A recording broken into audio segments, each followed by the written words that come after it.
Hey, my name is Bex. You might be wondering why everything is so foggy right now. And that's because today we're going to be starting work on my next data pack, which is a horror survival data pack. Now, for the first bit of this devlog, we're going to be focusing on the survival aspect of that, and then we'll add in the horror elements. The first thing I want to set up is a new interaction system, because this entire pack is going to take place in adventure mode. So I need to have a way for the player to interact. And because this is a single player data pack, I don't have to worry too much about raycasting too often because there's only one player that's going to be raycasting. Oh my gosh, that's steep. So I've done a bit of work and I've created the basics of the interaction system. So the first thing that I've added is the ability to right click to interact with any block. If we right click on these leaves, then we can look through them for saplings and sticks. You have to be within a certain range of blocks to interact with them. And if you can't find any trees, then you can also get a little bit of refill on nearby water. I've also added a little bit of environmental hazard in that rose bushes damage you when you walk through them.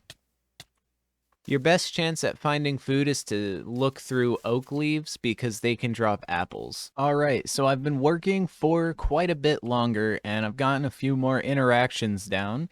And there's a bit more of a survival aspect to this. So we're currently on the border between this dark forest and this taiga. Let's just scavenge through some oak leaves. Now, if you happen to be in a taiga or a birch forest or some other place where you can't get apples, that's okay. You can find water and right-click to drink some up. You can only take 5 sips of water at a time before you get full and need to wait before drinking anymore. Once you get a good amount of sticks and saplings, then you can start getting yourself a campfire. Now, if you had trouble finding enough sticks, all you have to do is put a sapling into a crafting table and you will get a stick. Now you'll want to make some stick bundles, so you'll just craft sticks into a 4x4 like that, get a bundle of sticks, and now you can craft those back into sticks, or you can turn them into a campfire, and you can place that down. We'll place it down on this piece of stone here. Now, how do you light the campfire? Because it doesn't just automatically have fire when you place it down. For that, we need to go punch some trees. We really only need to punch one tree, but the more trees you punch, the more fires you'll be able to light later on. To light the campfire, place down your tree bark on your campfire, and then light it with a stick. You just right-click it 1, 2, 3, 4, 5 times, and now your campfire is lit. Here pretty soon I'll make it so that the campfire only stays lit for a certain period of time, but for now, this is fine. And if you want to collect your campfire, don't worry, you can. Just punch it, and it'll break off into your stick bundles. Whoa, whoa, whoa, whoa, whoa. I've shown you the interaction system in action, but I haven't shown you how it works, and that's what this channel's all about. So let's do that.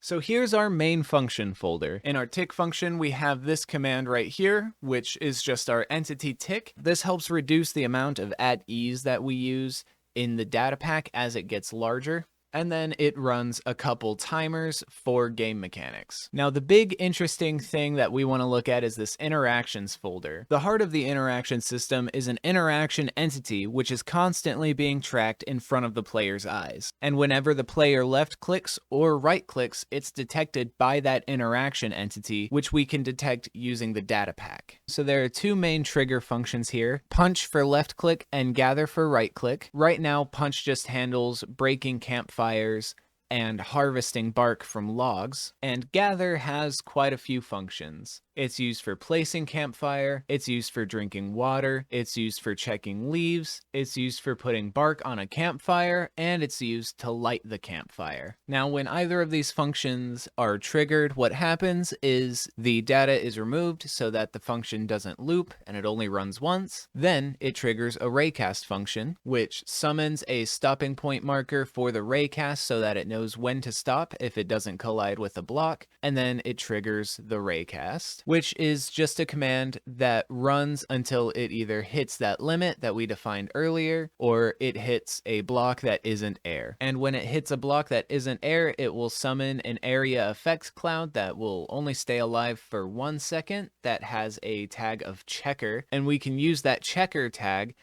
to detect the entity that the raycast hits, because we can't do it natively from this base function. So wherever there is a checker, we just check a few conditions such as the block and what item the player is holding. And if those conditions are met, then we will run a trigger that places down a campfire or triggers the drinking mechanic. And of course, all of the number keeping is done with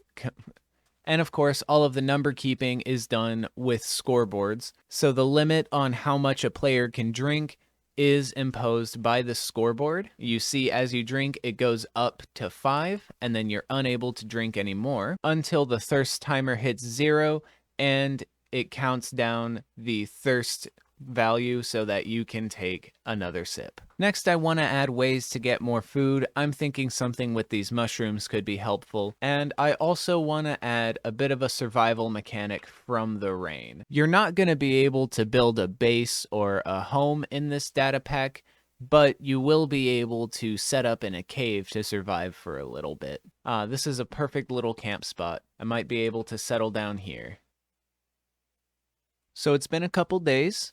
I have been test playing, and I've made quite a few more changes and additions. So now, once you find gravel, you can punch it to try and collect some flint. You can craft flint with a stick to create a flint knife. Or once you have flint, you can hit it against a piece of coal ore to get a piece of coal. You can feed a piece of coal to a campfire to extend its lifespan. If you put a bundle of sticks into a campfire, you'll get an ember, which you can craft into a singular torch. You can also use an ember with a bundle of sticks and a piece of coal to craft 4 torches. You can use embers to instantly light campfires, but these campfires will have a shorter lifespan, and you'll need to feed them coal to keep them going longer. I've changed the interaction for looking through leaves to be punching instead of right-clicking, and the items now fall out of the leaves rather than appearing in the player's inventory. When it rains, it's harder to light campfires, and they go out much quicker. Now, the next thing I need to do is figure out when I'm looking at a certain entity.